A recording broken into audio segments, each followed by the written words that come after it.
Well, folks, it's just at 9 o'clock, so that means that we are going to start to see several more people enter the waiting room right on time. So we'll give them just a couple minutes to get in, and then we'll get started. My name's Kevin Daugherty. I'm with the Illinois Ag in the Classroom program, and you're here for our MORE, M-O-R-E, training program, sponsored by Compeer, in addition to Illinois, Minnesota, and Wisconsin, the Compeer Financial Services. That's what we'll be working with. So give us just a couple of minutes. And as a former teacher, wait time was my weakness. So I'm not good at nobody talking. So.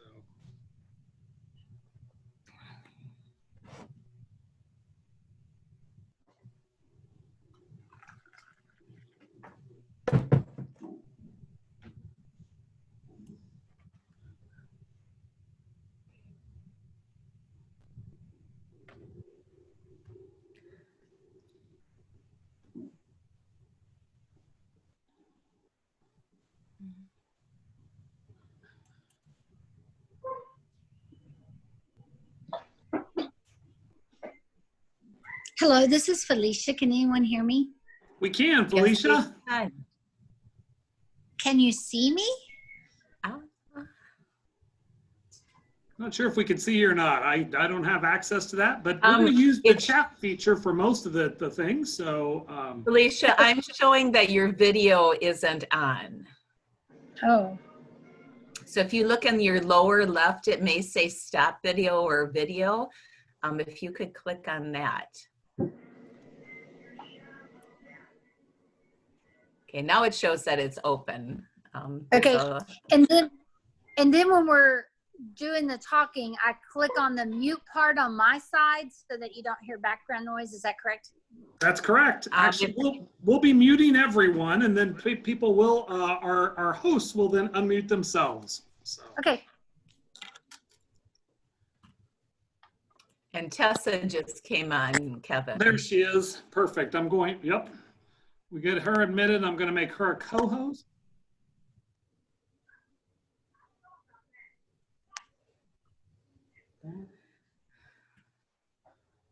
Tessa, you are a co-host now, and that means you'll be able to share your screen. You'll be able to share your screen. All right. Well, folks, it is 9:03, so we will go ahead and begin. We are going to mute everyone, and then participants as they speak will unmute themselves. So for us to be able to do this promptly and efficiently, we ask that you use the chat feature, and we will be doing a couple of interesting things. We'll hope that you will enjoy our training session today. My name is Kevin Daugherty, and I'm with the Illinois Agriculture in the Classroom program. And I'm here with my co-host, Sue Knott from the Minnesota Ag in the Classroom program, and Darlene Arneson from the Wisconsin Ag in the Classroom program.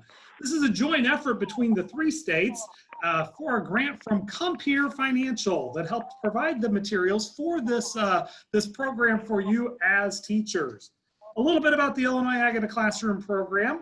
We are headquartered at the Illinois Farm Bureau in Bloomington, Illinois. We have contacts across the state. We use our county ag literacy positions. And in a typical year, we work with around 40,000 teachers, 6,000 volunteers, and reach almost 650,000 students. So that's kind of our goal and what we do. Of course, everything was put a little bit on hold due to issues with our shutdown that began on March 17th. But we're excited to bring this program to you as you guys get ready to start back to school. We think that there are some interesting aspects that would lend itself to this idea of food security and or food insecurity, and the farmers who help provide for that food security, not only in the United States, but across the nation. I'm going to turn it over to Sue. We'll just go alphabetically. We went from Illinois. We'll go to Minnesota next. And Sue from Minnesota is going to introduce herself and talk a little bit about her program. Thanks, Kevin. I'm Sue Knott. I'm with the Minnesota Agriculture in the Classroom program, and we are a little different than Illinois. We're part of our Minnesota Department of Agriculture. So myself and Carrie Seidel, who's also on this Zoom meeting this morning, are education specialists at the Department of Agriculture. We also have a Minnesota Agriculture in the Classroom Foundation, which is outside of the Department of Agriculture, but they work with agricultural and educational groups to support the program as well. So we just, our most recent statistics is that Minnesota Agriculture in the Classroom has a presence in about 86% of the school districts in Minnesota. That means we have a little work to do. And we have at least one connection in 84 out of the 87 counties in Minnesota. So we have 3 to go. So I will reach out if you are one of the teachers in those counties and try to get us more involved. But we are really love to support teachers and hopefully empower you to integrate agriculture into all aspects of K-12 curricula. So if agriculture in the classroom is a new program to you, this is kind of your first entry point, please make sure that, that you follow up and we can provide additional opportunities and resources to support you. And Darlene from Wisconsin. Darlene, you want to introduce yourself and talk a little bit about your program? Hello, everyone. My name's Darlene Arneson. I serve as out of the Wisconsin Farm Bureau office. In Wisconsin, just like Illinois, Minnesota, we're a little bit different from one another. So I work out of the Farm Bureau office. Our funding comes through a legislative grant through the Department of Agriculture, Trade and Consumer Protection, as well as support from our Farm Bureau Foundation and some of our commodity partners. So I am a one-person shop as opposed to some of the other states around us. So we focus on a volunteer network. So we have 71 county farm bureaus, and we have Ag in the Classroom volunteer coordinators in most of those. We only have 4 counties in our state that have a paid Ag in the Classroom position. And our most recent was in Dane County. So they just have a new partnership between their county farm bureau and county extension. So we help to provide lesson plans. We have teacher mini grants and matching grants. We have a large 4th and 5th grade essay contest program, a book of the year program, Ag Day activities. And then I know I have a number of our Ag teachers on this call who participated in the grant. We have a good working relationship with our FFA programs in the state and their Food for America program, which helps to deliver many of the resources that we have. So we are very, very fortunate that way. So again, if you are new to Wisconsin Ag in the Classroom, I encourage you to check out our website. During this time of COVID, we're doing a lot of training Tuesdays on our YouTube channel and trying to get resources out to teachers and volunteers and those who use our programs. So, and I just want to say as we go into the training today, a huge thank you to Kevin Doherty. He has been the spark plug behind this grant project, and Kevin is a mentor to many of us as state contacts, whether we've been around for a few years or brand new. So just a big shout out to him and all of his work for helping to coordinate this grant project. And I'll turn it back to you, Kevin. All right. Well, thanks, folks. Well, what we'll do is we will continue, and we've already done our overview here. We've got our introduction of our state contacts. We're going to talk a little bit first about the More for Agriculture grant program. Then we'll hear from Compeer Financial. We'll have a couple of activities. We'll introduce you to some new materials out there from Journey 2050, as well as the National Ag in the Classroom Ag Literacy Outcomes, and our AFBF, the American Farm Bureau Foundation, Pillars of Agriculture and their Purple Plow Challenge. Before we talk a little bit more about the specifics of the grant. So that's the overview of what we're going to do. So again, if you have any questions, please use the chat feature and we'll try and talk about that. All of this material is being recorded, and we do have a special place that we will be housing everything related to this More Hungry Planet grant, and we will share that information with you. If you need to write it down, it's at beyondthebarndoor.wordpress.com. Don't worry, we'll email it to you as well. So you'll have it, but it's at beyondthebarndoor.wordpress.com. There's a special tab that says More Hungry Planet Grant. Everything's going to be right there, but we'll send that to you as well. So next up, we've already talked a little bit about each of our programs, but here is the contact information and the websites for all of them. So again, Illinois, Minnesota, and Wisconsin, So for teachers, our national organization, the National Eye in the Classroom organization, we get together and we're part of the Midwest region. But what makes it even more special is because we're kind of sort of neighbors and we all have the same mission. We are part of the same region, but we do work closely together. And this was an opportunity for us to apply for a grant from Compeer because Compeer covers all 3 states. Part of all 3 states, we wanted to reach out and really, instead of our individual states applying for a grant, we thought this would be a unique opportunity for all of us to come together to work with that. And what we're excited about is Karen Sheeler she has a number of titles, but Karen is joining us. Karen is from Compeer Financial. I'll ask Karen to unmute herself, but Karen and I have a long history that goes way back. She actually is from the Bloomington area, and so I've known her in Illinois for a long time. She does have a counterpart based out of the Minneapolis area with Compeer Financial. Now, some folks might not know a whole lot about Compeer Financial as a relative newcomer on the financial scene with really, really deep roots. So I'm going to turn it over to Karen. Karen, I'm going to stop sharing this and share another screen. I'm going to pull up your screen, but folks, if you would please direct your attention to the screen and Karen Sheeler from Compeer Financial. So Karen, the floor is yours. Great. Thanks, Kevin. Thanks for having me here today. So just want to give you a quick little overview about Compeer. And tell you about some opportunities that we have. So the first thing that I wanted to talk about is our More for Agriculture grant, which is on that second slide there. Which is what brought us here today. So we have our More for Agriculture grant that we offered last year around this time. And MORE stands for Mission, Opportunity, Replication, and Evolve. So we were really looking for innovative, different programs, different projects that we could partner with organizations and get them this signature grant program. So when we looked at this application, I wanted to pull out the ways that this fits a mission, an opportunity, replication, and evolves for us. So Compeer Financial's mission is to enrich agriculture in rural America. So this program of the Hungry Planet book enriches understandings of food systems across the world and highlights agriculture's impact. So we felt like that was a really good fit under the mission category. The opportunity that it created was to create conversations and educations in an interactive way that students could relate to and engage with. I think as you go through this training, you'll definitely see that. I know just, picking up a copy of the book myself and flipping through it, it was very powerful. The first flip, and then as you engage deeper into the book, you learn more about what makes us all unique and different across the world. Replication, I think this one totally hit us out of the park because it doesn't have to be replicated in other areas. You guys are already doing that. So by working together across Illinois, Wisconsin, and Minnesota, which is our service territory, it fit that replication.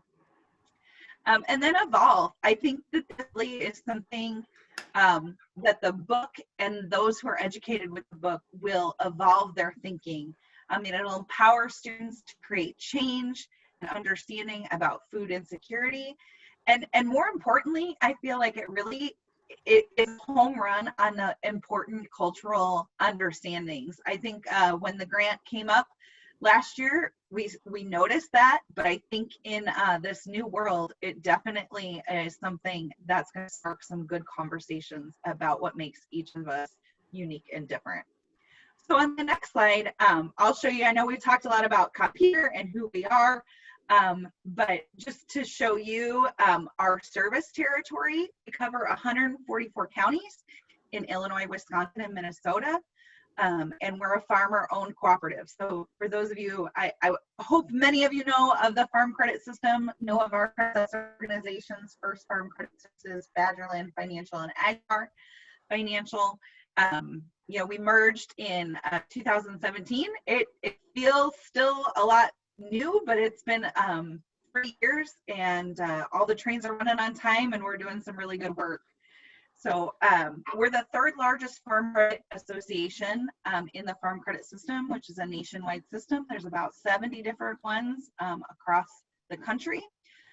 We have 44 offices across the territory, and our corporate headquarters is there in Sun Prairie, Wisconsin, which is just outside Madison.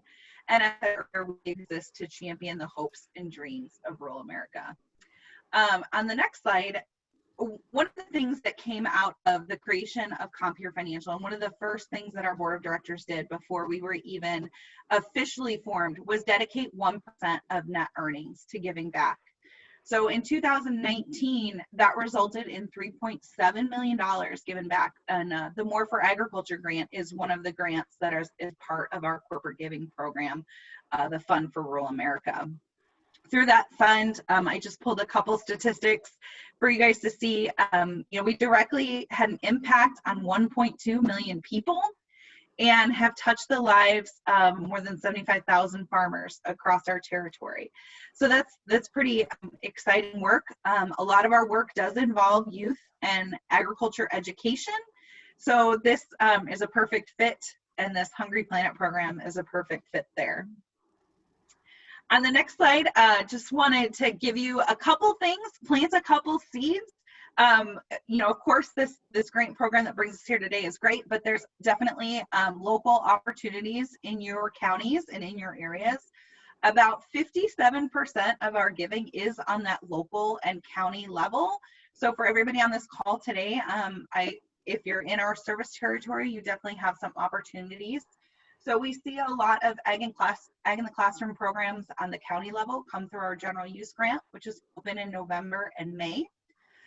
Planting the seed on our scholarship program, that's for graduating high school seniors, which I'm sure all of you know several who are going into an ag-related or ag-related major.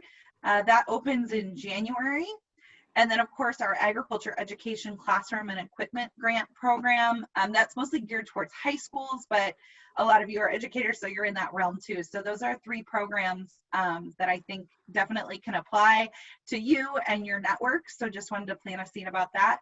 One of the ones that are coming up here in August, unrelated, is our emergency response grant program for rural fire departments.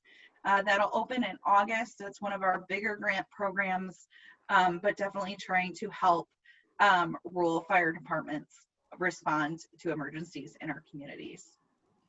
So on my final slide here, I just have more information about our grant programs. You can visit our website, compeer.com/givingback, or follow us on social media, where you can get all those grant programs when they open and have them come up.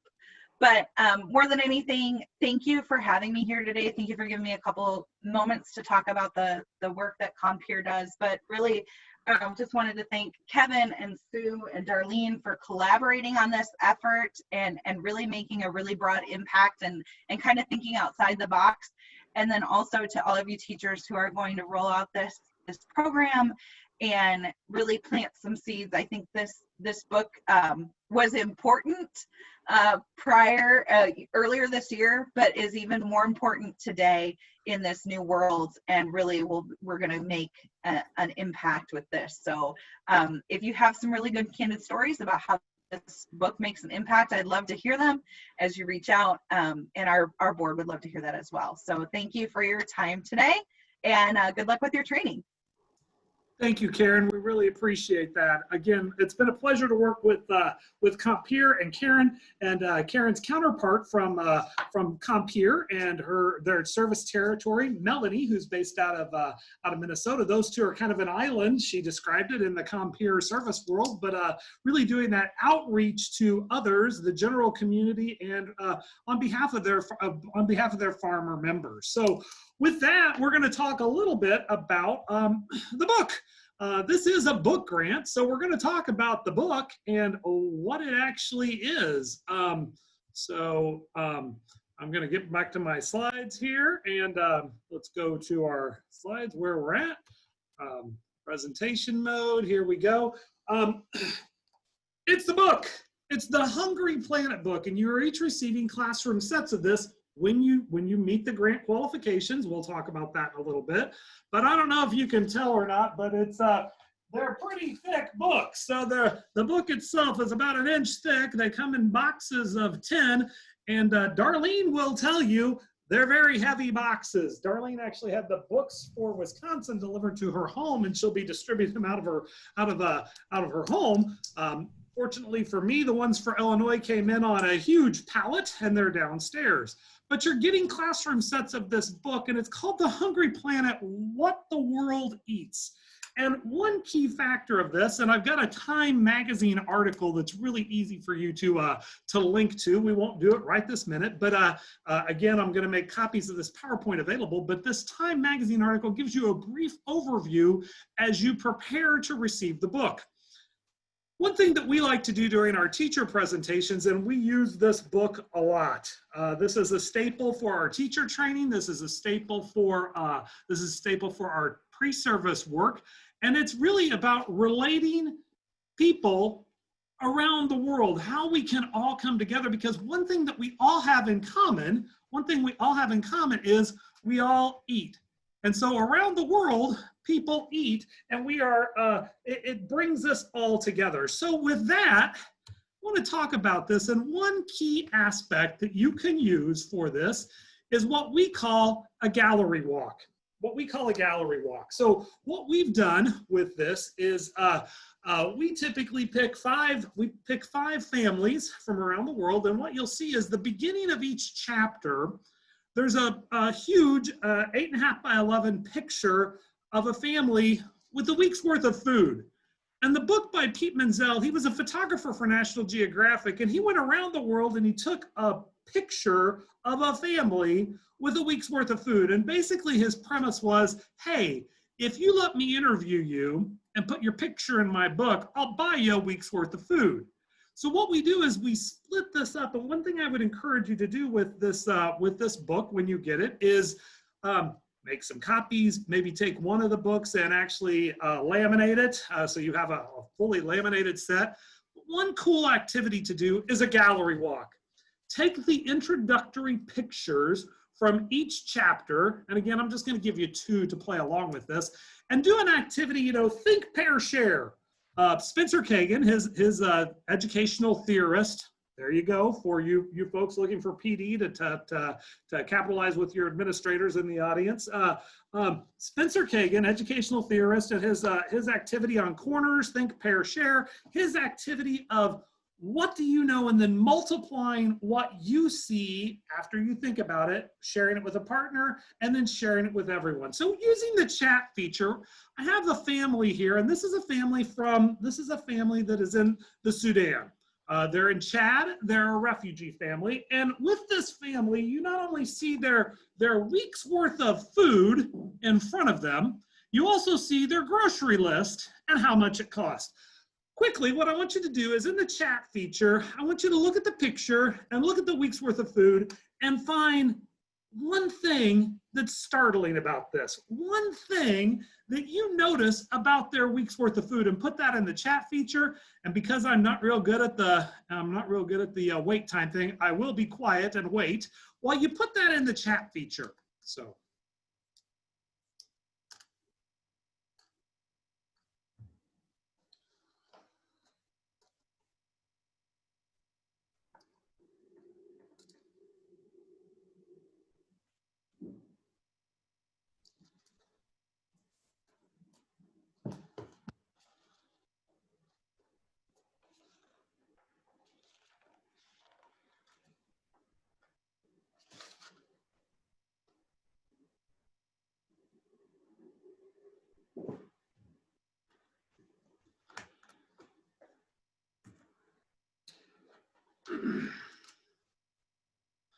Okay, so as you've done this, a couple of things as you look at this, you start to see what you're noticing. There was a really good question. What's the publication date? It was originally published in 2010, so we have that.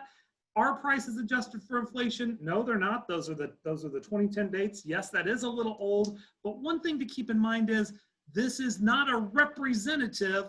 This is not supposed to be the average family. This is a family in the Sudan, and look at what you've got. All right. So one interesting point of this is if you look over at the total cost, the total cost was $1.23.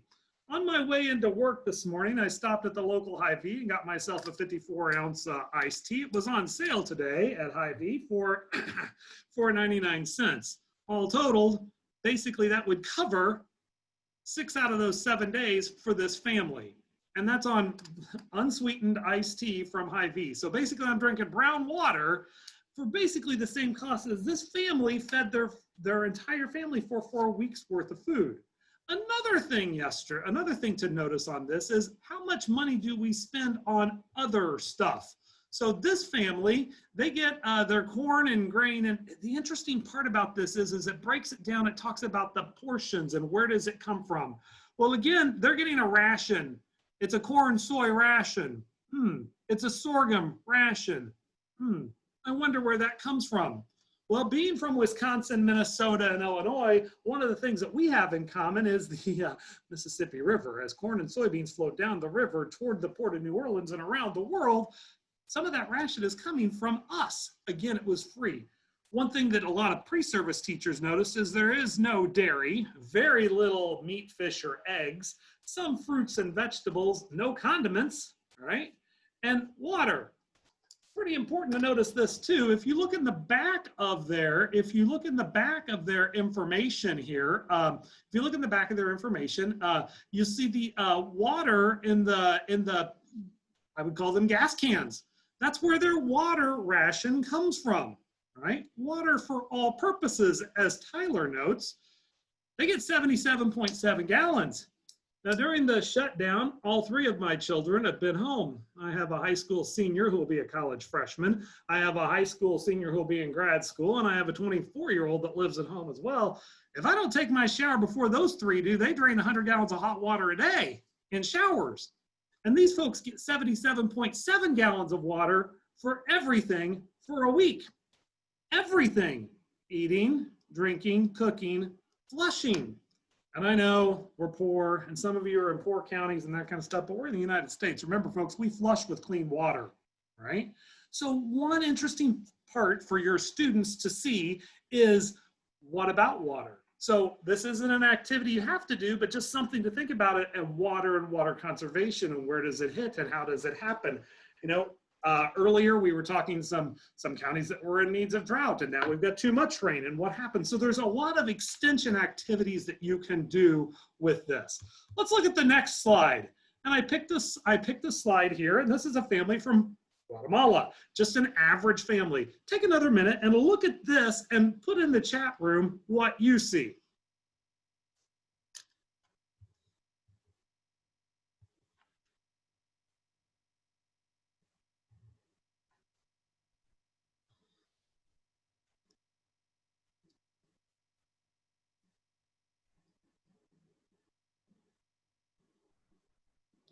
Well, one thing I'm noticing is, oh my gosh, look at those vegetables. Lots of fruit, lots of vegetables. Oh my gosh, this must be the healthiest diet in the world.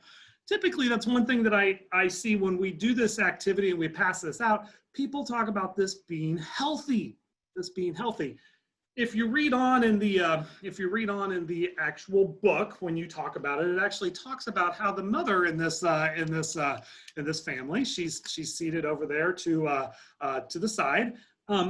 She actually suffers from diabetes. Why? Because they eat 50 pounds of white rice and 50 pounds of potatoes a week, right? So although there are vegetables, there are some problems with the diet and where it comes from. For your students, from that student perspective, one thing to notice is, what are those big orange things here in the side here, right? How can those be healthy? Because those are carrots, but yeah, carrots are supposed to be the size of your thumb. When was the last time you saw a carrot that big? Unless it was at the farmer's market, because of all of our carrots now are baby carrots. And where do they come from?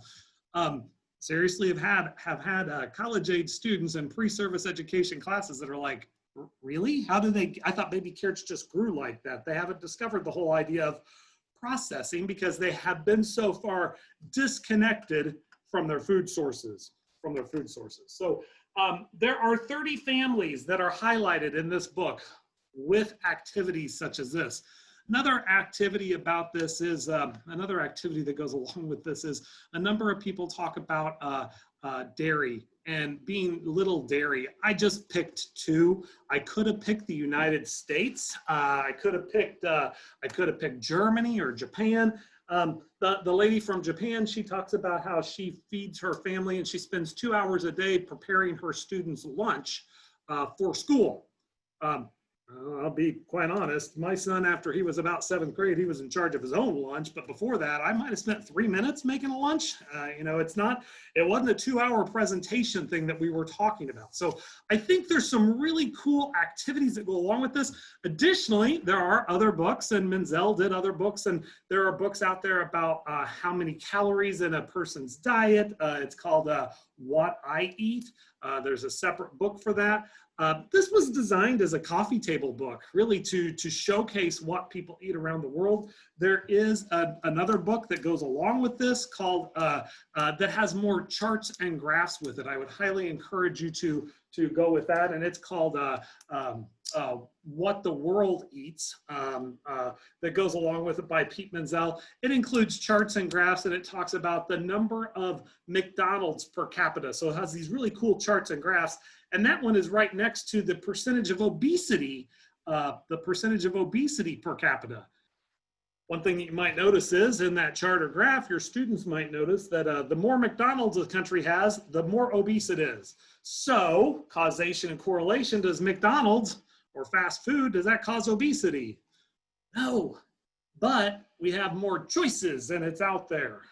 Another great activity, and I'll put this in the feature with at the Beyond the Barn Door, is a great documentary by Dr. Jim Painter. He's a professor emeritus at the Eastern Illinois University in nutrition. Several years ago, when Michael Moore came out with Super Size Me, Dr. Painter did an activity called Portion Size Me, and he had grad students at Charleston, Illinois.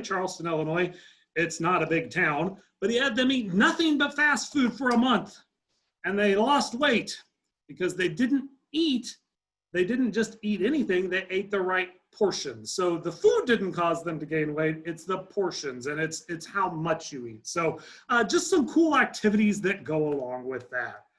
Next up, for those of you who have another, I'm going to ask you to do something. And in the comments, Stephanie, can you put that in the comment section now in the chat feature? If you tag on the chat feature, let's go back. If you tag on the chat feature on this Padlet.com, Padlet.com/AITC. If you hit on that, you're going to be brought up to this link. It'll take you to a Padlet activity. So if you click on that link, you're going to be brought up to an activity. And this is Padlet. So if you haven't used Padlet before, we'll see how well it works. But what I've got is, and I got to stop my share so you can see this. So let's get out of my chat. I got to go to stop share. I got to move here we go. So I've got to do a new share, and I'm going to go to this. What you should see is this Padlet activity. And these are some quotes on hunger. And as Karen mentioned earlier, we're talking a little bit about hunger. By your last name, if you would make a comment about these quotes. I've got 4 quotes, so last names beginning with A through F. If you do the first one, reflect on this quote. I've got some unique quotes about hunger. What do you think about that? And how might you be involved in hunger? So I've got you separated A through F, G through L, M through R, S through Z by your last name. And if everyone would reflect on, look at all of them, and what do you see? Put some comments in the comment section there. I'll give you just a minute to do this.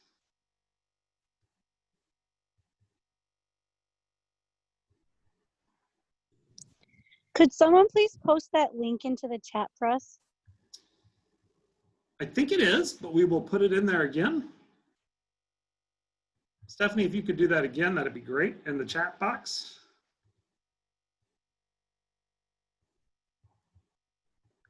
Yep, I just posted it, so it should be the most recent comment.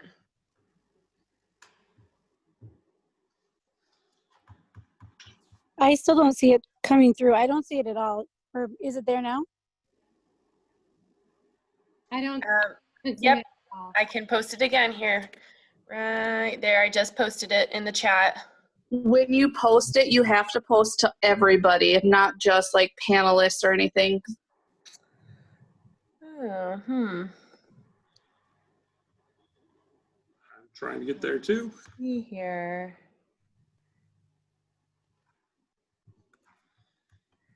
All right. Did that work that time? Yes, Okay, thank you.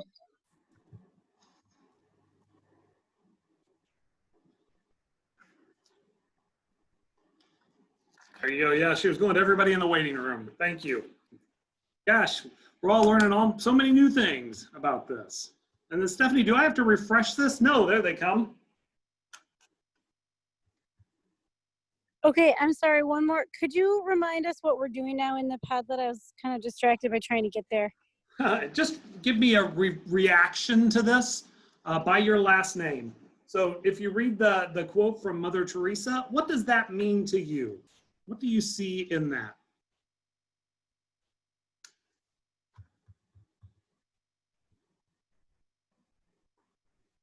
And you should be able to just reply. There you go. We got people saying we can make a difference.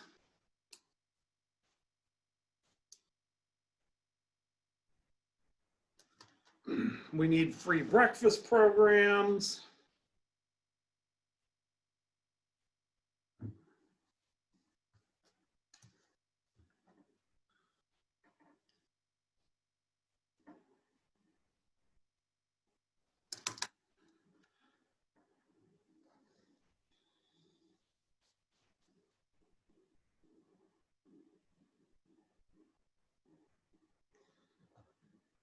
As you're doing this, I do have the quotes, a list of a number of quotes about hunger, about what it meant for a food insecurity. I have a couple of links to those in the blog feature for you to stop and think about. And if you've never used Padlet before, it's there are free accounts for you to do. This might be a way that you could interact with your students and see how they did it.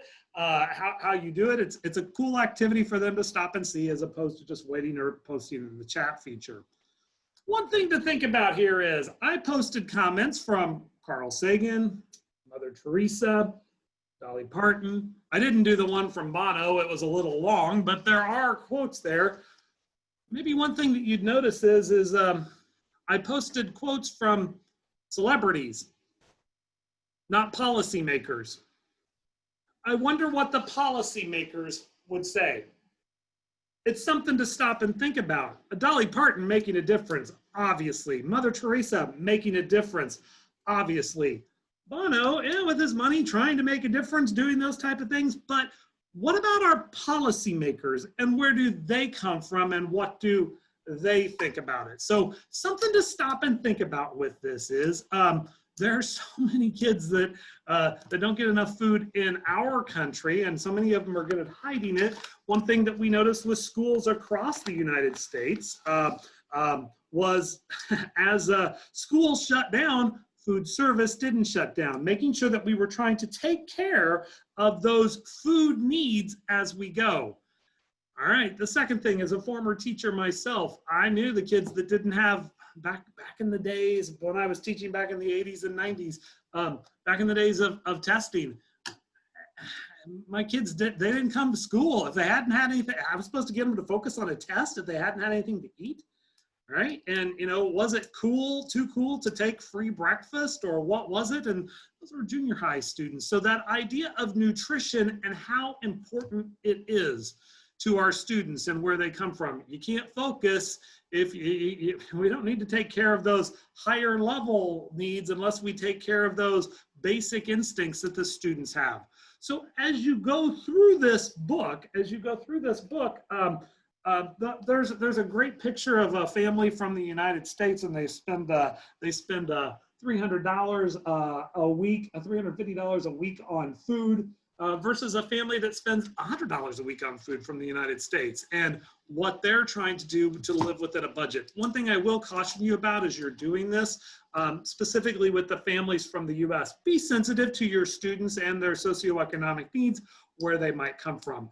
I really like the activity doing with Padlet, and as you can see now, you see all of these quotes and what it meant to you, what those quotes meant to you. But the thing about it is, I've also posted some other quotes, but I want you to stop and think about what policymakers do and what they do or don't share. And I don't want to make this a political statement at all, but it's something to stop and think about. And I'll just take that for example. Darlene and Sue and Karen know as well that in addition to working here at Ag in the Classroom, I'm also the president of our local school board. So that idea of taking care of students and what they come from, it's an important part. And you could even delve into the history of the school lunch program.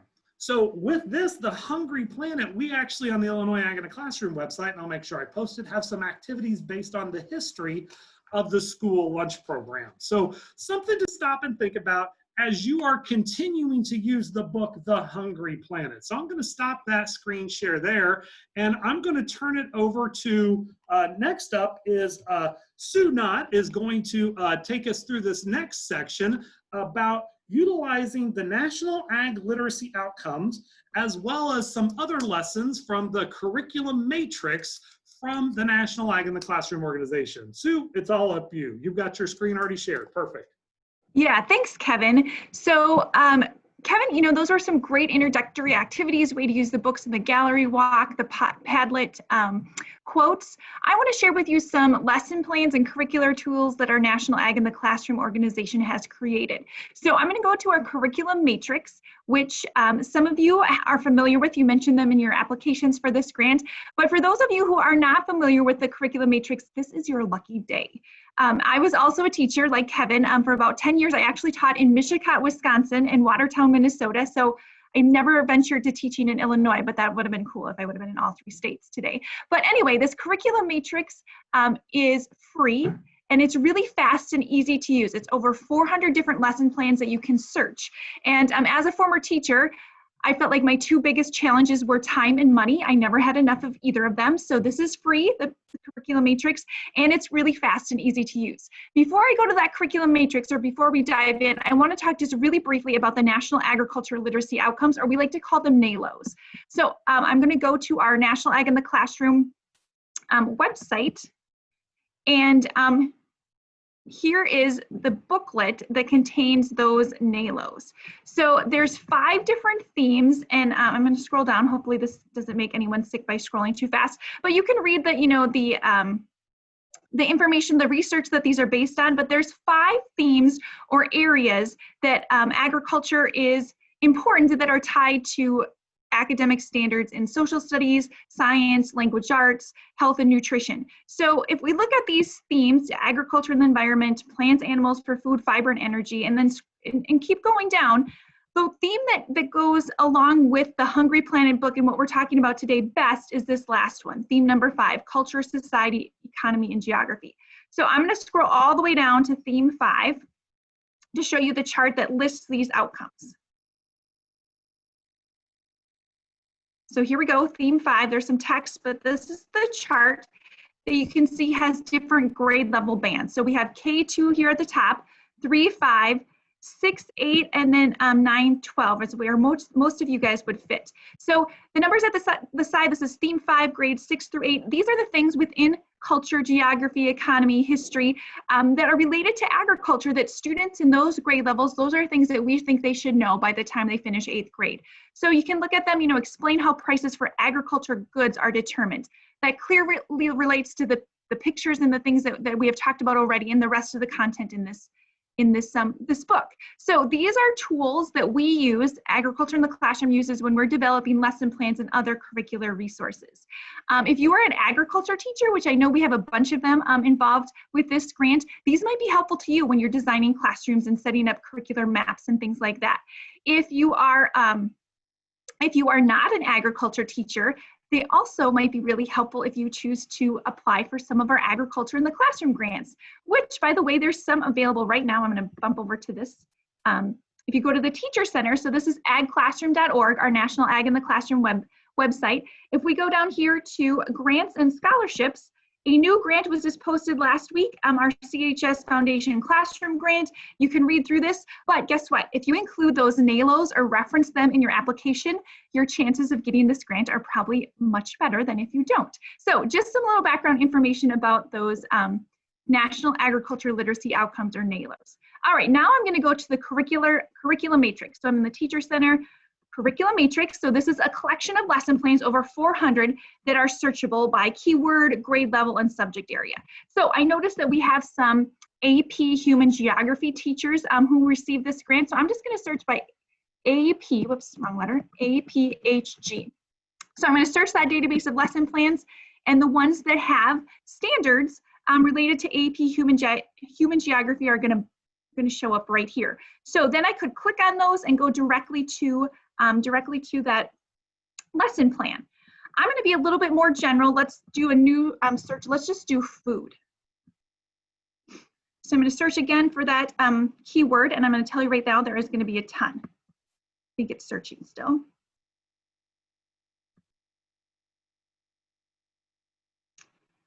So all of these, well, I don't think it's searched again. There we go. Now it's thinking. So there's going to be, I don't know how many, like 50 different lesson plans that are on food. That is a lot to look through. You don't want to do that. So then we can narrow it down. Let's say you're teaching high school. So we're going to go high school grade levels.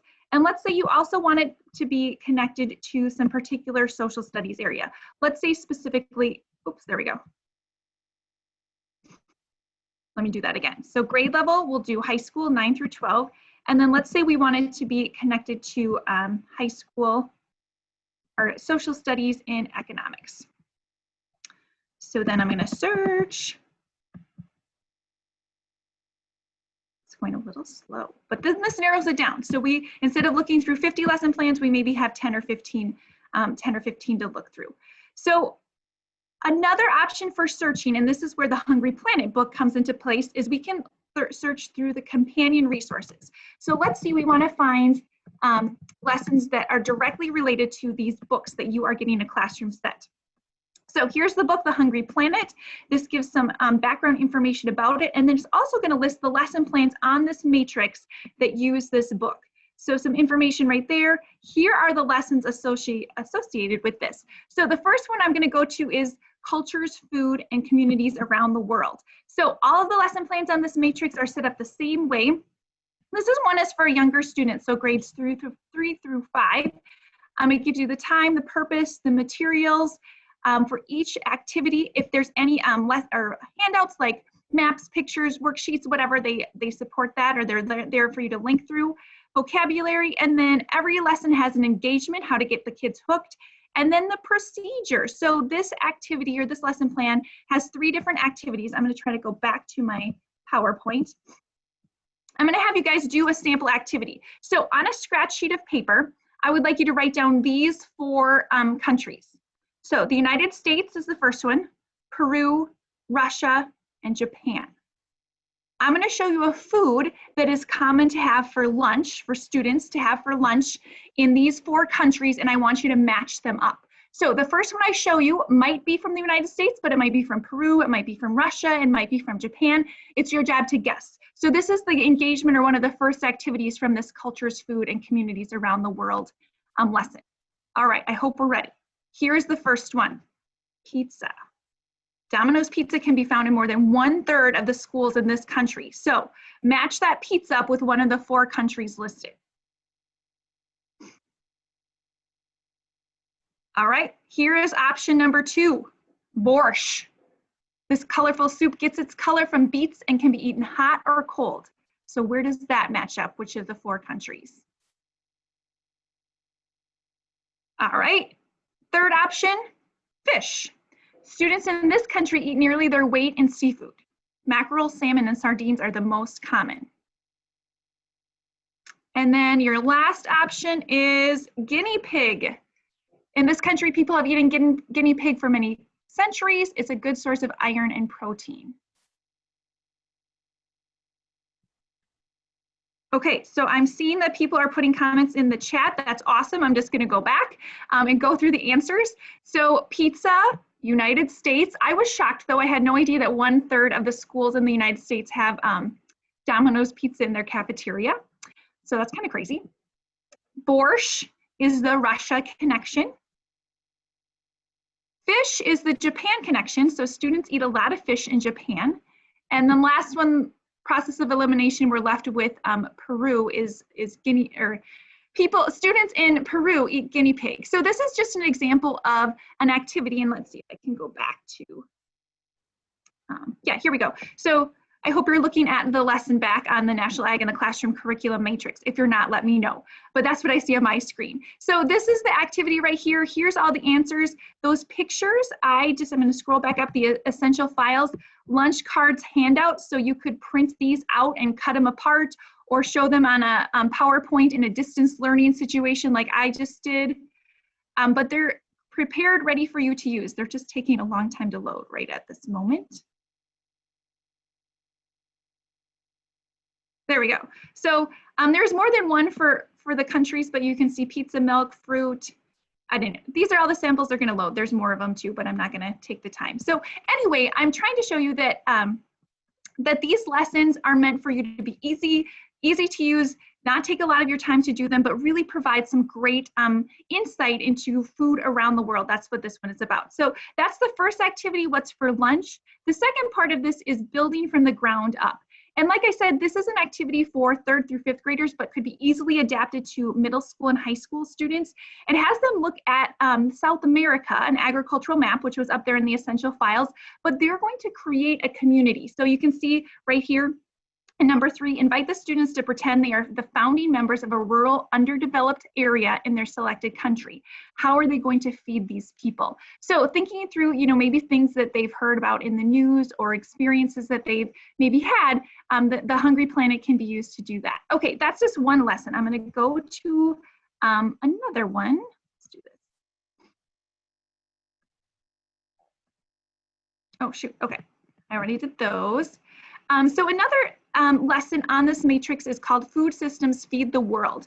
And this lesson has students look at the pictures like Kevin had you guys do and think about food systems. And food systems, the definition, or it can be similar or used in kind of the same way as the farm to table process or farm to fork. All the steps involved in getting food grown on a farm to us as consumers. So I'm going to click on this, and this is going to bring us to our Minnesota Agriculture in the Classroom page, which also has the curriculum matrix. And it's just a little bit different in that at the bottom, it lists our Minnesota academic standards. So I'm going to scroll down here. So this lesson talks about the food system, and it has some I'm going to scroll back up here, has some lesson plan or some worksheets to support that. And then I'm going to scroll all the way down to the bottom. This lists the academic standards for Minnesota. So it connects to a science standard, but also some economics, a 9th grade economics or a high school economics standard, a geography standard, as well as a history standard. So this lesson you can be found here in Minnesota or on the national, I'll go back to the National Ag in the Classroom matrix right here. We'll go to food systems. Feed the world.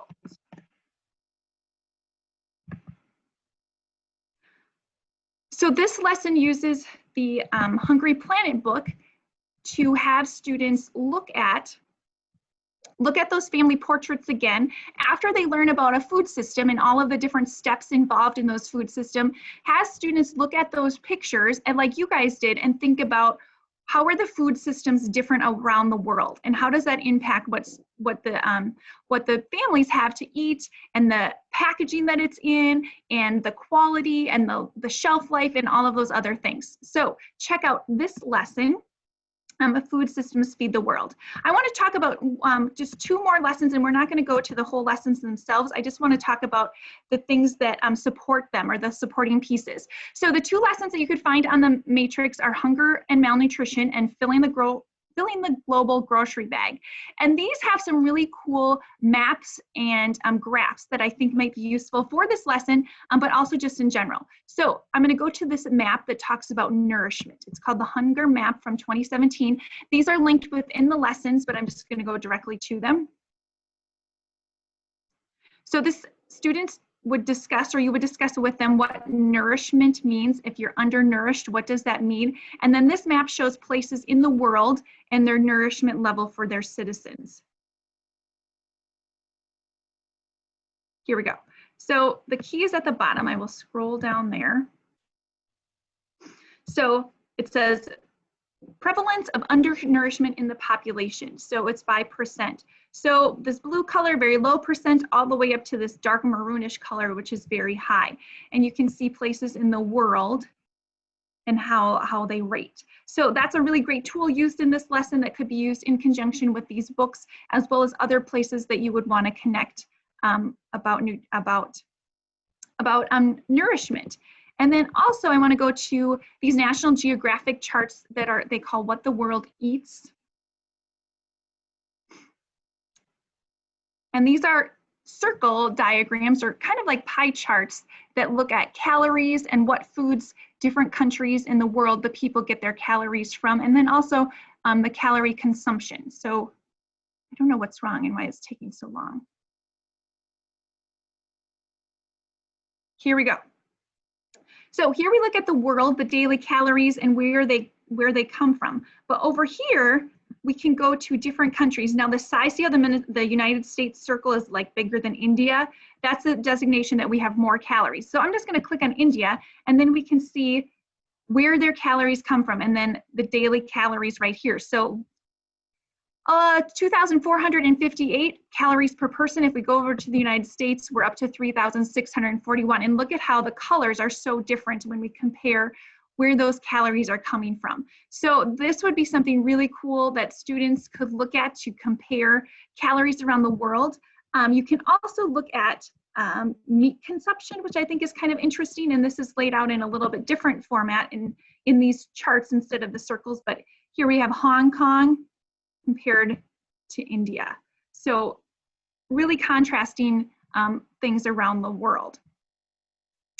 And this lesson, if you would go to the hunger and malnutrition or the filling the global grocery bag, we're looking at, hunger, malnutrition, undernourishment around the world, which could always be brought back to your community. And I know when I was teaching it every year, we would do a food drive, and I felt like my students, would go home. And depending, like Kevin said, we definitely want to be sensitive to the socioeconomic situation of the families that we're involved with.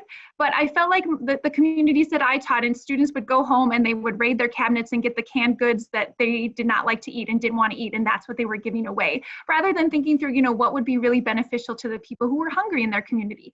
So these lessons can, I hope, be a really great tool in setting the stage for some of those experiences as well.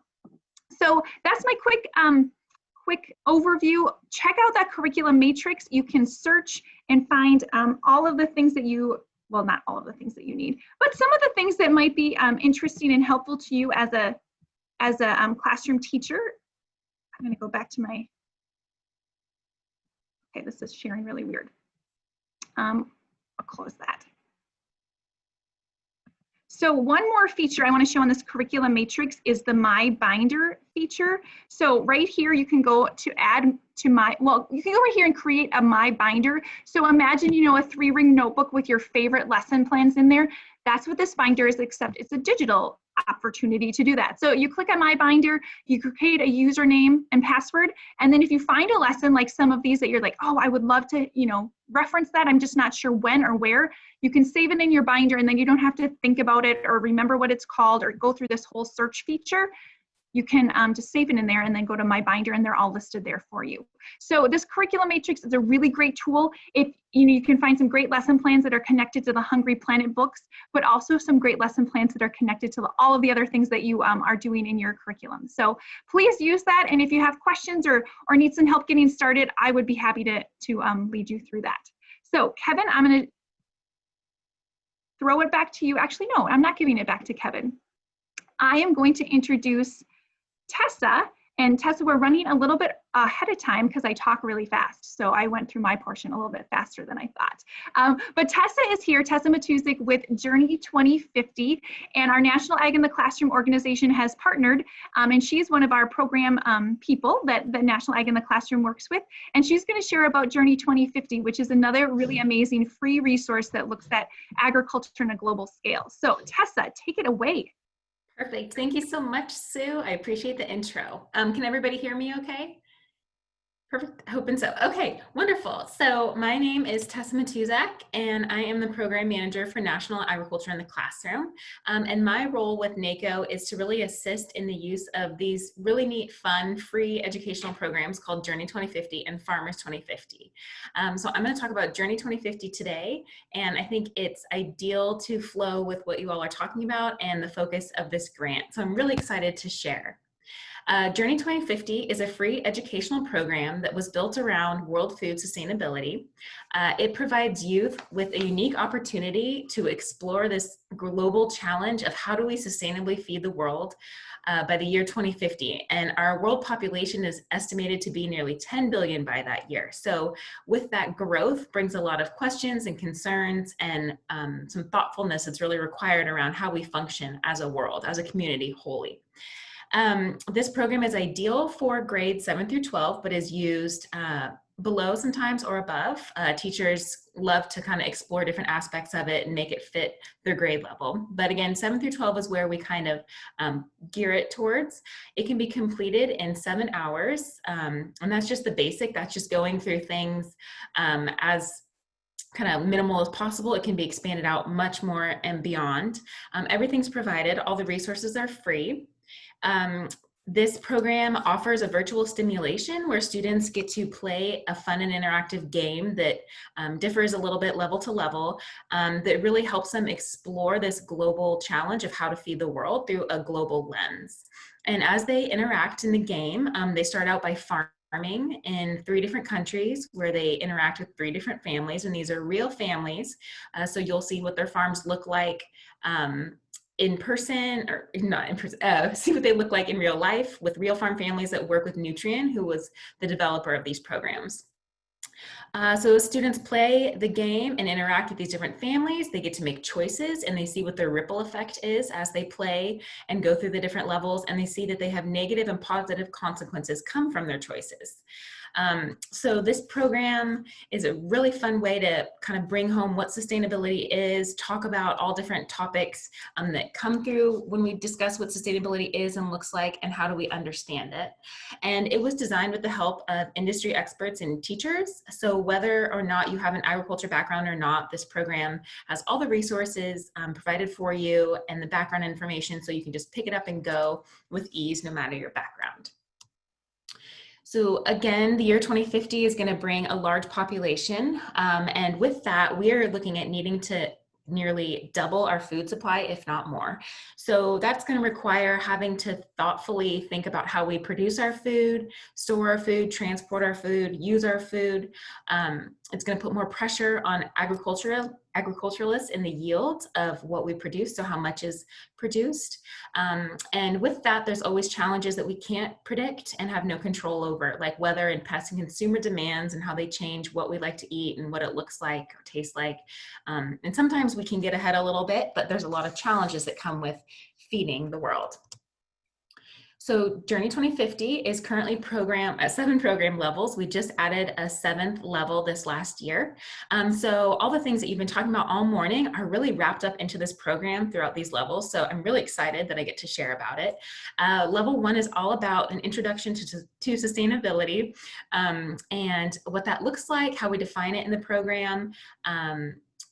Food waste is a topic in level 1. Level 2 is all about plant health, soil health, nutrients, why that matters, how it impacts our food, the yield output of our crops.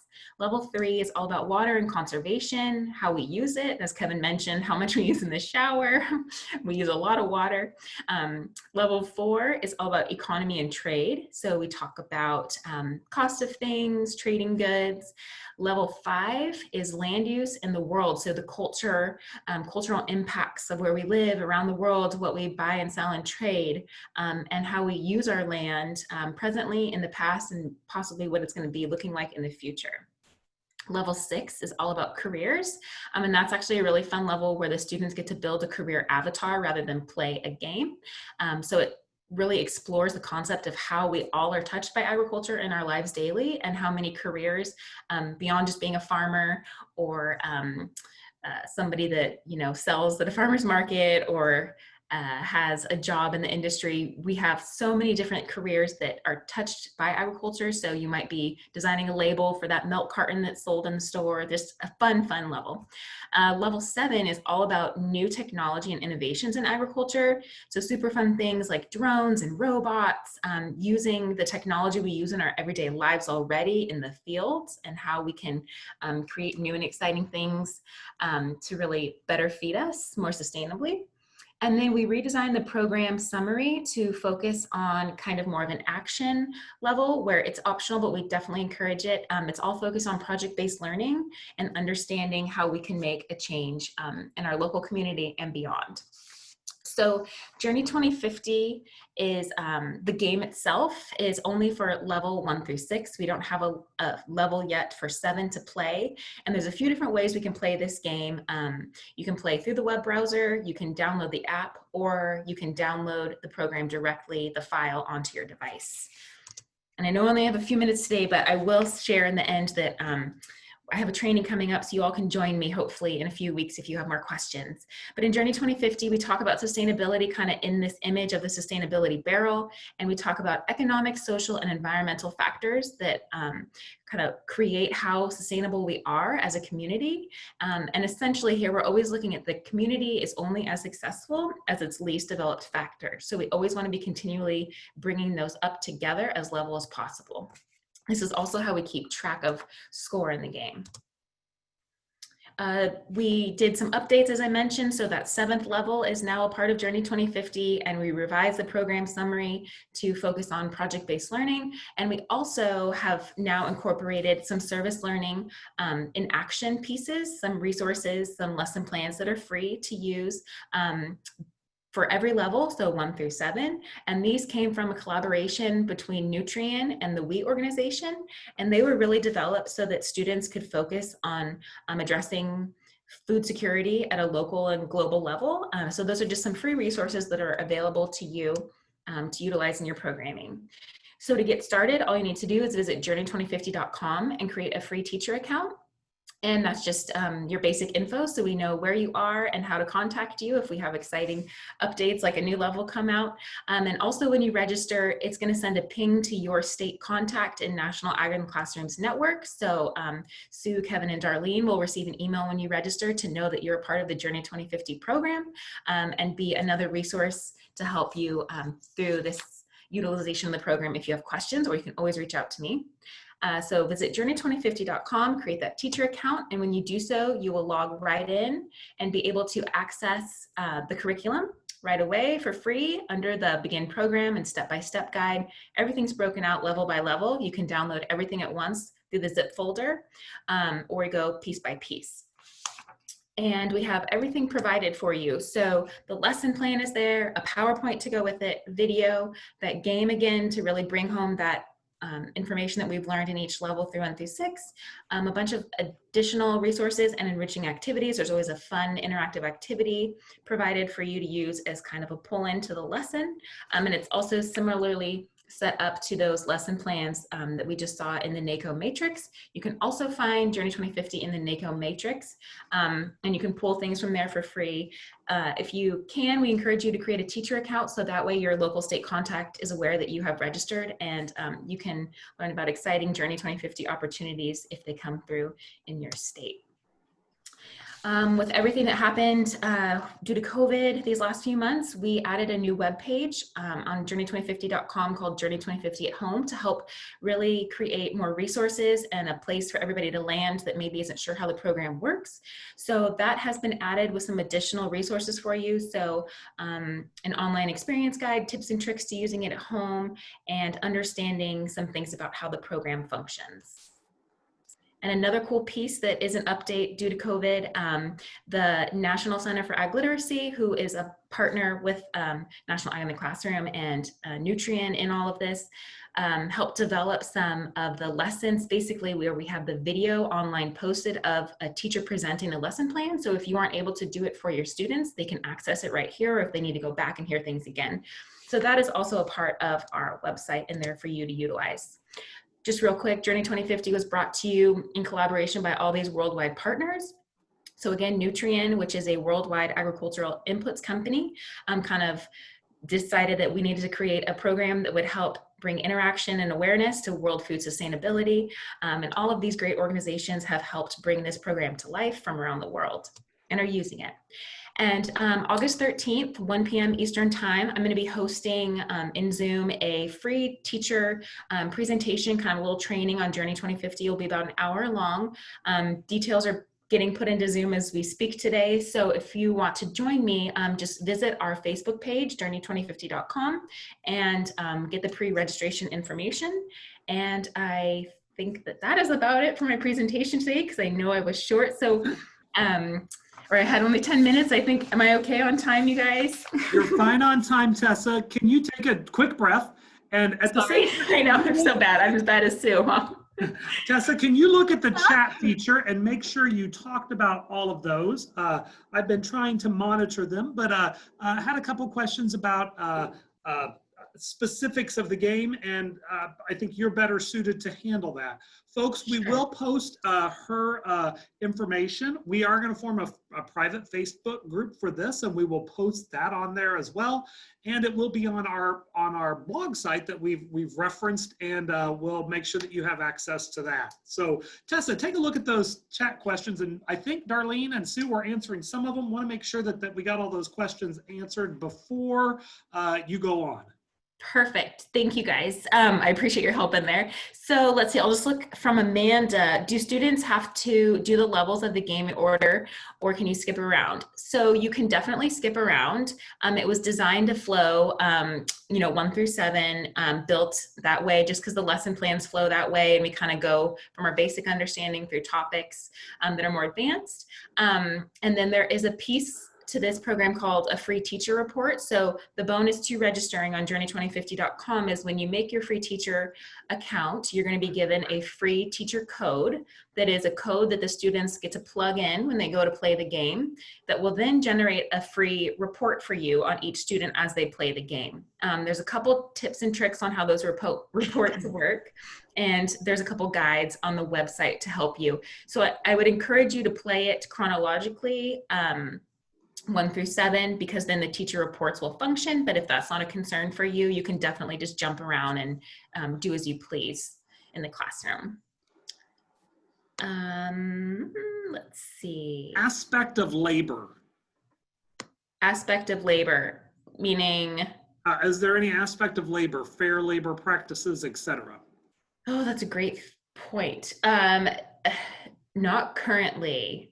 No, but we're always looking for input and things that can be added. We want to keep this program active and present in times. So definitely we can build something in. We've had other thoughts on making it in different languages. So teacher feedback, I would love. So if you can email me at programs@naco.org, that would be wonderful.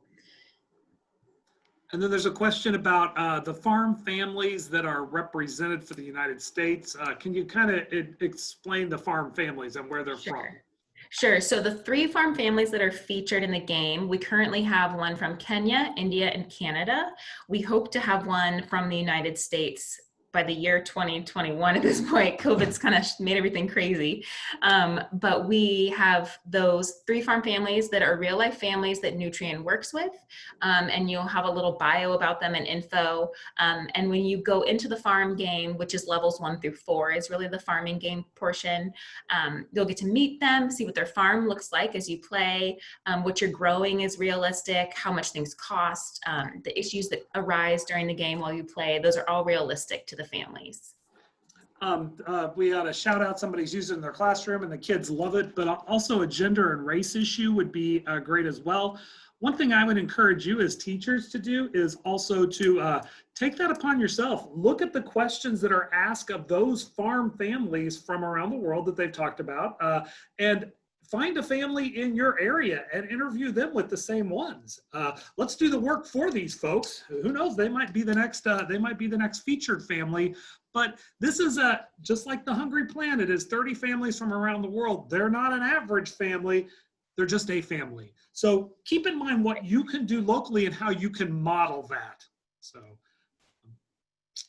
and I will admit, I was the one that told Tessa that she just had 10 minutes. So I'm sorry, Tessa, if I made you talk really fast, or I started before you and I'm always a fast talker. But I would strongly recommend, if this sounds like something that you might want to use with your students to attend this training, it's just an hour on the 13th, and Tessa will provide more details about how to make this a success. Whether you're distance learning or in a classroom with students face-to-face, I think it can really be awesome. And Tessa, I got 3 emails from teachers who registered within the last 2 minutes from Minnesota. Oh, so great. Oh my yeah, gosh. I know. Awesome. Awesome. Yeah, sorry, I do talk fast anyway, but I was worried that I had too much information. But yeah, so please, if you have any questions, programs@naco.org, I'm happy to help. If it's a tech question or general program question, feedback, we'd love to know. So I'm here to help. And one last thing, Tessa, and we'll put this in the chat. How do they register again? Journey2050.com. And right when you land there, there'll be a little red button over on the right-hand screen that says register. There you go. Thank you so much. Sue, I'll kick it back to you. Perfect. Thank you. All right, and I'm going to kick it over to Darlene to introduce our next speakers. Thank you. Another one of our great partners is the American Farm Bureau Foundation for Agriculture, and their new executive director is Daniel Malloy. And Daniel is originally from Green Bay. He has recently joined the American Farm Bureau after a number of years in the nonprofit world. He's a UW-Madison graduate, and I'm going to turn it over to Daniel. Thank you, Darlene. And hi, everybody. I'm so happy to be here with you. I'm actually in Washington, D.C., but like Darlene said, I was born and raised in Wisconsin. I lived for a few years in Illinois. Right now I've got family in Wisconsin, Illinois, and Minnesota. So this is kind of like getting a little bit of home for me. So thank you for inviting me to share some information about the American Farm Bureau Foundation for Agriculture and our educational resources. We've got hundreds and hundreds of resources and materials for learners of all ages. Today, I'm going to focus on a few that are specifically for older youth. I'm going to go ahead and share my screen here.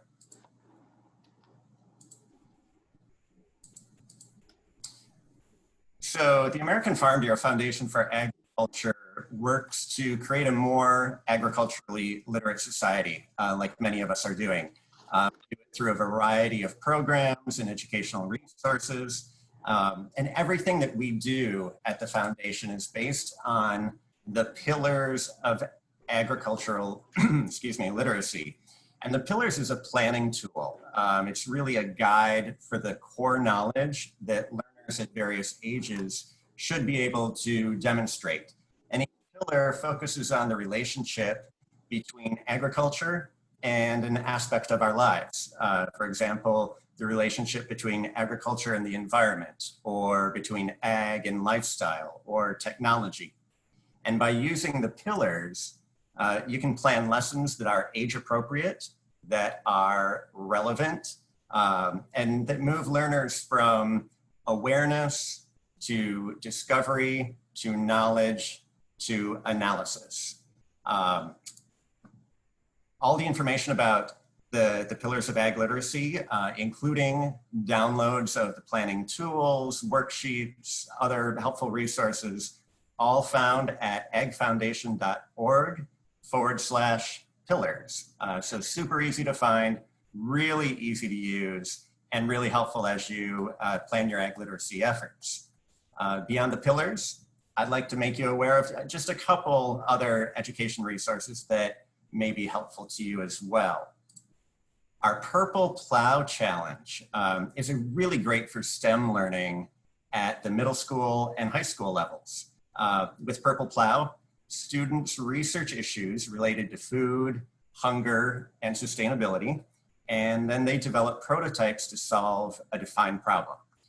Each school semester, we create a new challenge, and we develop the resources, including lesson plans, guides for the students themselves, guides for teachers, parents, or volunteers to help lead the students through the challenge. And with each challenge, we also list the NGSS and Common Core learning standards that the lessons cover. So when educators need to be addressing certain standards, they'll be able to find those with the Purple Plow Challenge. Our most recent challenge this past spring was titled Go With The Flow. The challenge question was, how do we improve the quality of our water runoff and then in turn reduce dead zones in our water resources? So we're looking at some pretty big issues with the Purple Plow Challenge. We are about to launch our next challenge for the fall. It's all about developing creative solutions for transforming waste into useful products. So again, this isn't learning for learning's sake. It's things that students are able to tackle, real world problems and things that can affect their daily lives. And we found that because of that, the students really get into the challenges. And there are prizes. So who doesn't like a prize? By entering projects in the Purple Plow Challenge competition, schools can win a 3D printer or other really pretty amazing prizes. I would love to have a 3D printer, so that's always an incentive. And we know there are a lot of question marks for this coming school year, undoubtedly. And while Purple Plow was originally designed to be done in a classroom setting, we're encouraging teachers and parents to still get their kids involved in Purple Plow. We're modifying some of the activities. So even if they're doing virtual learning, kids will be able to participate. And within each larger challenge, we have a number of what we call Purple Plow puzzlers. These are related activities that are smaller in scope. They take less time to complete, and they're easier to do at home. Also, all of our materials for Purple Plow, whether it's the lesson packet, the worksheets, the student guide, or the teacher's guide, these are all digital. So those doing distance learning can use those as well. And those can all be found, very simple, at purpleplow.org. Finally, our latest resource is probably one of our more ambitious of late. Over the past year, actually more than a year now, we've been developing science curricula for both high school and middle school. And this curricula is based on phenomena related to beef and the beef life cycle. The high school unit centers around genetics and heredity, specifically looking at double muscling in cattle. And the middle school unit focuses on ecosystems, specifically the relationship between cattle grazing and the survival of prairie chickens. So some interesting unit topics there. These have been developed with experts in each field. They've been piloted already this past year in public schools. And we have recently submitted both units for NGSS badging. So we're keeping our fingers crossed that that comes through very soon. We are in the process of working to make these available on at least 20 state-managed OER platforms. In the meantime, they can be found at onthefarmstem.com. And unlike the other websites, this is a .com rather than a .org.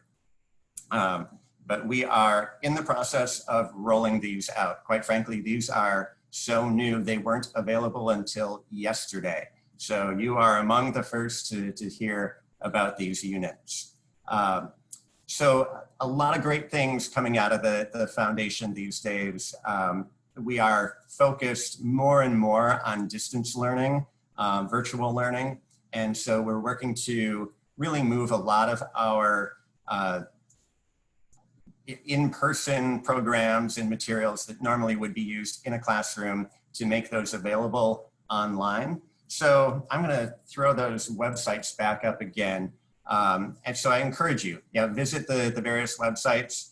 The first one, the agfoundation.org, is really where you can get to the other two. So if there's only one that you remember today, it is agfoundation.org. There's a ton of information there that obviously I can't go over in 10 minutes. So poke around, see what piques your interest. Also on any of these sites, you can sign up for our email newsletter and stay informed and up to date on our programs and new resources as they're developed. Lately, it's been, every month we have at least one new resource coming out. And that's also the best way, our email newsletter, is to stay informed of when we're offering grants, like teacher resource grants or scholarships to things like the National Ag in the Classroom Conference. And of course, I am always available to chat about ag literacy efforts. I love talking with educators specifically because you are the kind of the boots on the ground, frontline people who are putting our resources into action. So I always love to hear, what do you need? What would you like to have? How can we help? So please feel free to shoot me an email, danielm@fb.org, and I'll be happy to talk with you. Thank you so much, Daniel. That was wonderful. And I really encourage you. I know my Wisconsin teachers know that I promote the American Farm Bureau Foundation for Agriculture's page quite a bit. And under that sustainability tab as well are some wonderful lessons for middle school and high school students. So please take advantage of that resource. Many of the things are free, and we've been highlighting a number of those in our Training Tuesdays too on our YouTube channel. So I'm going to kick it back over.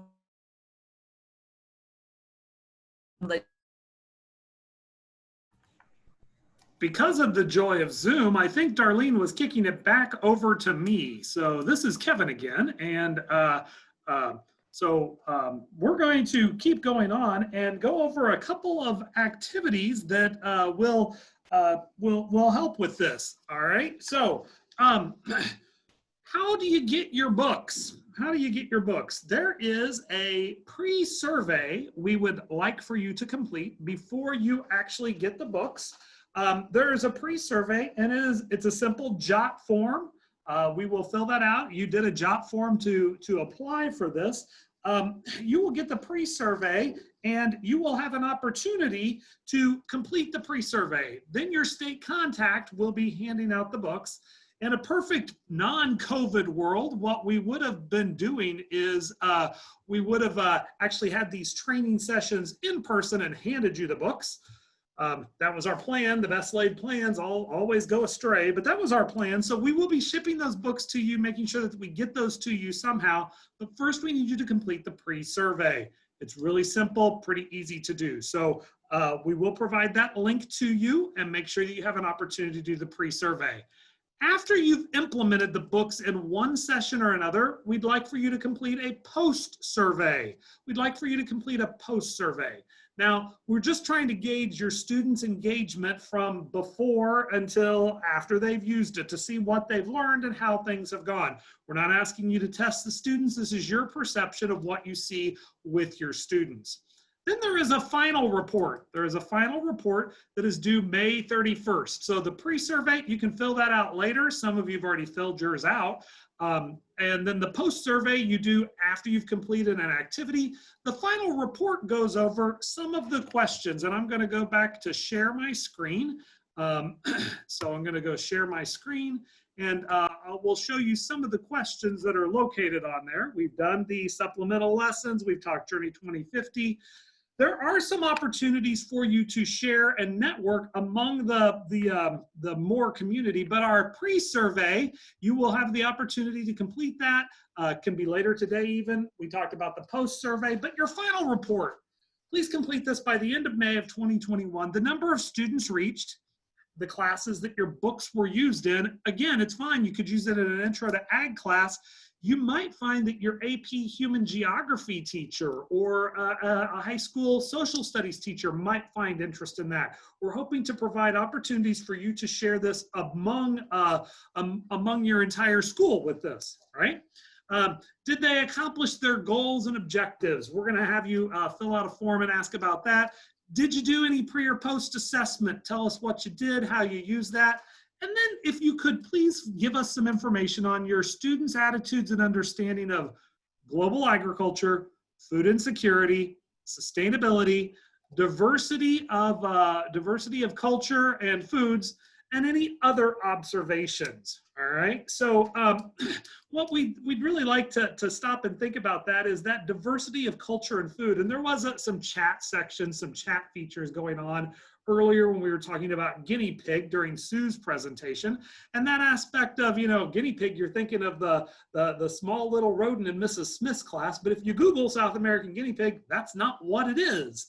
Well, it's different. So we want to be sensitive to people who are experiencing differences around the world. So that diversity of culture and food, how important that is as we go along. And one thing that I used to talk about was exchange students. How an exchange student views what we consider normal, how it's so unlike anything they've ever seen. Some people gave examples of peanut butter and even toothpaste. Things are different in other countries, and as we become one as a global, as we become more global, and global is right next door now, not around the world, how important that is. So those are some questions we'd like you to reflect on for your final report, right? And then share any unexpected benefits with the book as well. Sue, I'm going to have you talk a little bit about the networking among the Moore community, how we've got some aspects for you to share within the Moore community. Sure, thanks, Kevin. So, so a few different options. We have a Google folder, and Kevin has been putting documents in there. Do we have a link for that? Or we'll share that via email. We'll share that link with you.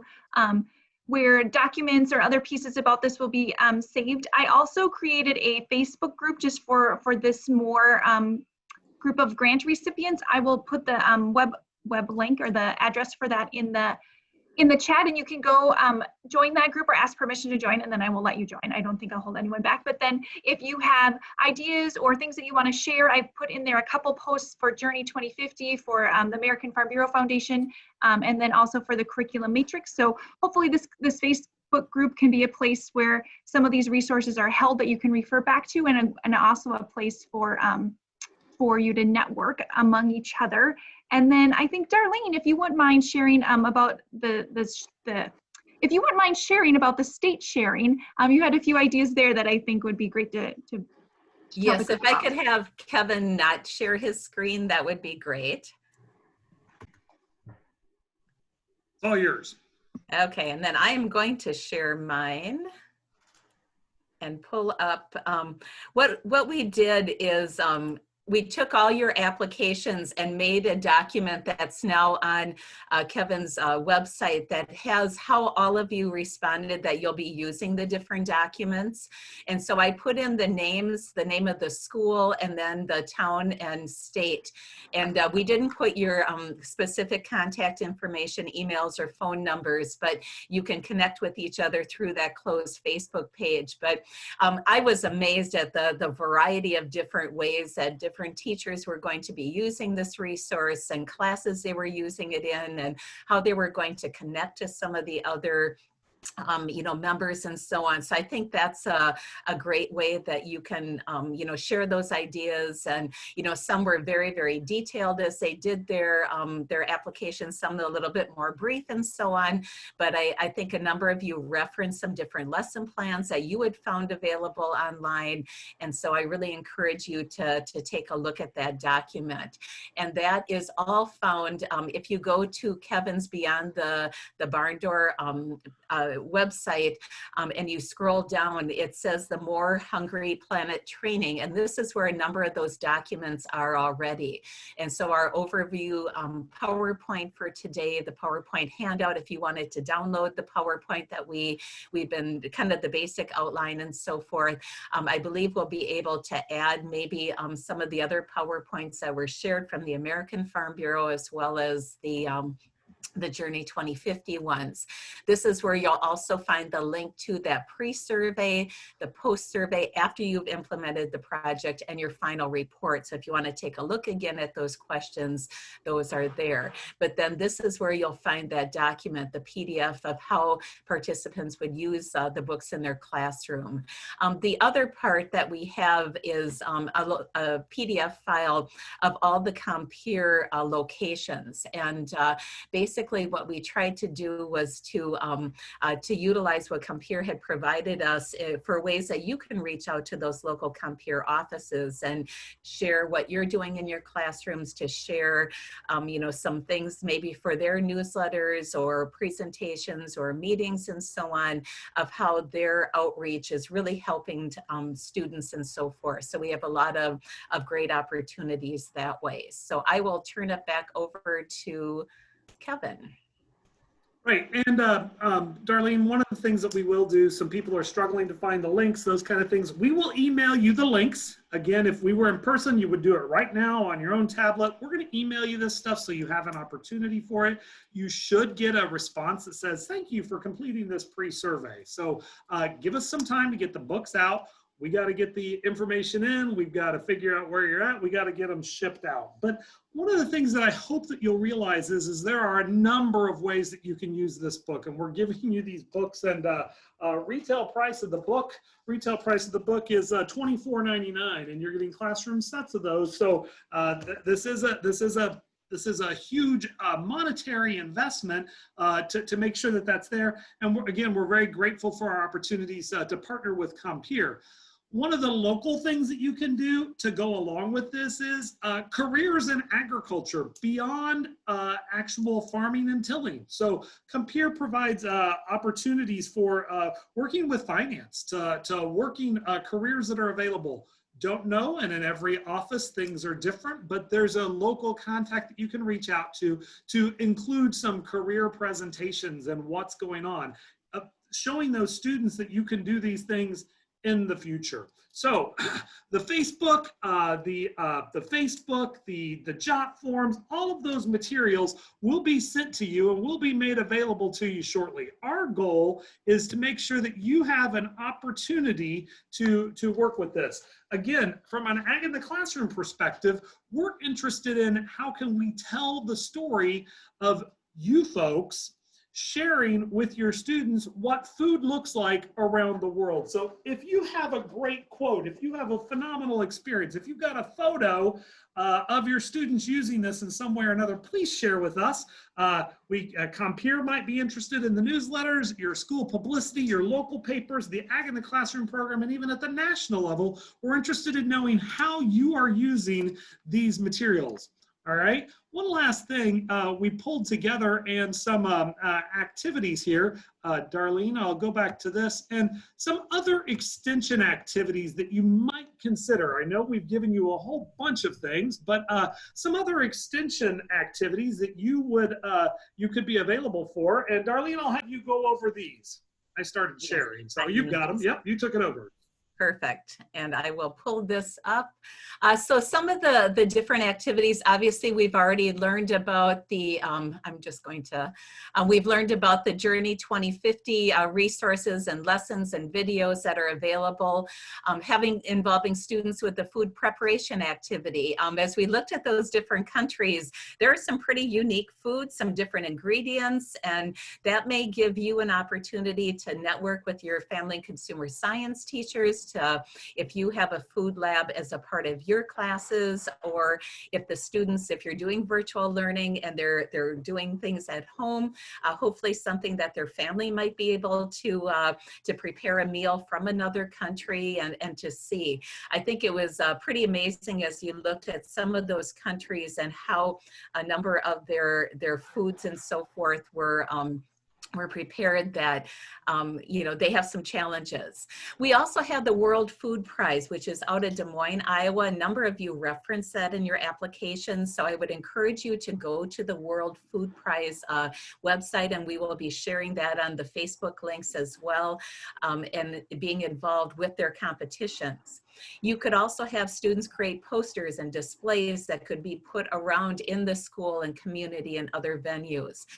You know, and again, this is something that could certainly be done virtually. It could be part of your FFA's Food for America program, National Agriculture Day activities, and other ways that we reach out to the community, you know, and helping to educate people about where their food comes from, but also where it comes from around the world. We encourage you that once you've had an opportunity to use some of the lessons or you've taught it in your classes, you know, to perhaps have a in-school in-service for teachers that might be interested in using this, to bring in your science teachers, your social studies teachers, family consumer science, your agriculture teachers, or other disciplines in the school that you feel might be able to benefit. It might be a great opportunity for your FFA members to use in part of their Food for America, working with teachers and students on the elementary level. It might be a great thing in your middle schools, again, as an introduction to some of the classes that the students can take in high school if you're a high school teacher. So I encourage you to use it that way. And I think the other part that, you know, I always look at Ag in the Classroom resources. You know, we design our resources, they're structured for pre-K through high school, but many of our resources are used outside of the traditional classrooms, and they're used at community events, part of 4-H, part of extension, and so on. And so I also encourage you, you know, to take opportunities to maybe put together a presentation or a workshop that could be done, you know, in your community. Perhaps, you know, civic groups are always looking for speakers. Many of the groups, at least in Stoughton, they're meeting weekly, they're meeting monthly, and they're always looking for speakers and so forth. And this might be a great way to bring in the whole, you know, food topics and so forth, and how our food challenges are around the world, working with your FFA alumni, your local 4-H clubs, your county extension, other groups that are in your community, your church groups and so on, might be ways that you could also present this, as well as, again, reaching out to Compeer to see if they have any meetings where they'd like a 5 or 10-minute presentation on how these resources have been used. And I know there were many, many other resources that and activities that some of you referenced in your applications. So I really encourage you to do that, or to share those pictures, you know, on the Facebook page, or other ideas that you come up with, you know, because I think it's really a neat opportunity to do that. So, so those are just some of the ones that we shared that I think would be helpful. So Kevin? With that, one thing that Sue and Darlene, I'll speak for us. First off, thank you for filling out the grant. Thank you for joining us. But we're here to provide resources for you. So hopefully you've seen between the National Ag in the Classroom Matrix, between the Journey 2050, between the resources offered from the American Farm Bureau Foundation for Agriculture, there's plenty of stuff out there. We shared with you, and we will share with you, the information that other teachers are using. And like any good teacher, we know that you don't use every lesson from point A to point B, but there's lots of little pieces and nuggets that you could use to find fascinating. One thing that I found fascinating when Sue was doing global grocery bag, and she pulled up the meat consumption by different countries. One thing that grabbed my attention was meat consumption in India was really low, and that's a big land-based country, really low. Hong Kong was huge, and it's a small, tiny island. They're eating lots of meat there. Why? Where did it come from? What would your students think of that? Where does it get there? Here's our goal. Remember, economics plays a part in that. Well, then economics plays a part in how much money do you have? That goes back to Journey 2050. The same thing could be said as you link that toward the Purple Plow Challenge about food and where does it come from as we're looking for our fall challenge. Hopefully there's lots of ways that you can see how this would all interconnect and weave together. You partner that with the Hungry Planet book that you're receiving your copies of, and your students have access to a number of activities that we don't even know where they're from. But our goal is to show how small the world really is and how we're all connected with food. what I'm going to ask you to do is give us just a little bit. All right. So I will end the recording on this. I will save the chat feature so you see all of these things on our website. We're also going to send you the links to where this stuff is housed. We'll send you the link to the beyondthebarndoor.wordpress.com. So that's there. Now here's how this works too, is the job forms all come to me, and then I, every other day or so, send them to Sue and Darlene. So it takes us a while. Again, we had great plans. We were all going to meet in Sun Prairie back in June and distribute these books and that kind of stuff. It was going to be great. And the best laid plans have gone astray, but we're making the best of it. Folks, we'd really like to thank you for joining us. Sue and Darlene, any other questions before we sign off here? I just had one comment I forgot to mention about with the curriculum matrix. The other thing that you can do, we're always looking at ways to populate the curriculum matrix. So where you saw Sue explain the My Binder, just to the left of that is how to submit lessons for it. And there is a format that they ask for. And what we always look for in the curriculum matrix are new lessons. So we don't need 10 lessons on how to make butter. We need one really good lesson. So if you find some lessons that you've developed that are very unique to the Hungry Planet book, or sustainability, or food challenges and so forth, and you'd like to share those with other, teachers around the country, you can take a look at how to submit the lesson plans. And I know they really appreciate getting those in. And so I encourage you to do so as we work to populate that curriculum matrix for more teachers to be utilizing.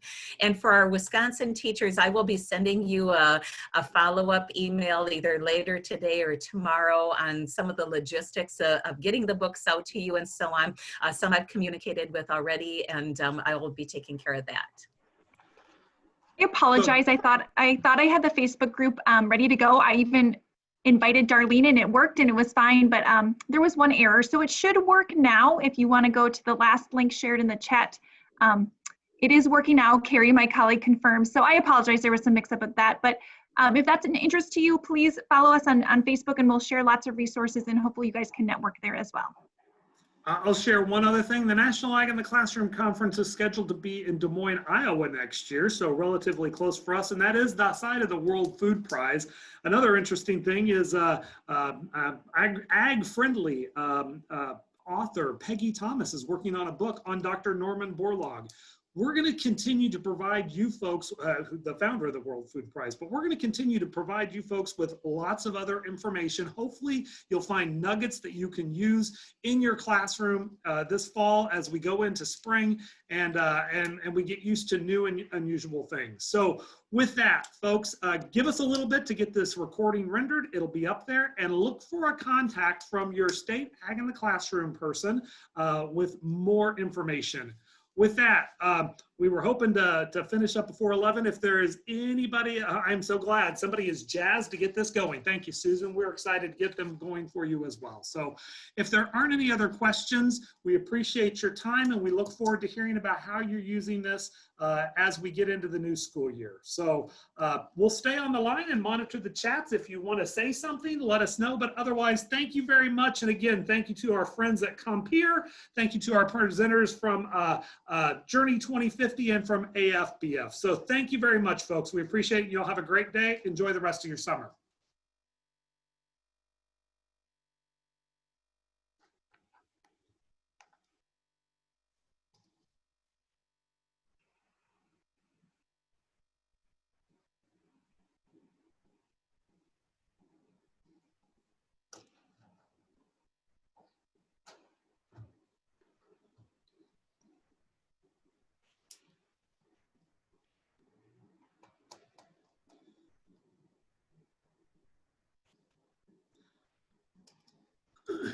Well, Sue and Darlene, it looks like folks are coming off. Lots of great stuff. We did it. We made it work. Thank you. Thank you so much. I think my internet was on and off a number of times. So I'm trying to. I think it all worked. So yeah, when you were speaking, Darlene, it never froze. I didn't have any trouble. So it worked when it needed to. I think it froze once right while you were trying to send it back to me for something, but it was okay, really, that was okay. it. Yep. And I'm trying to figure out how to save the chat. I have that. I'll do it. Oh, you do? I will make sure I do that Okay. before I Okay. end the recording. So. Okay, perfect, perfect. And then I will put the chat up on the feature, and I will put Okay. the I'll put the chat up on the feature. I'll put the video recording up on the feature as Okay. well. And is the recording off now? Not yet. Okay. On.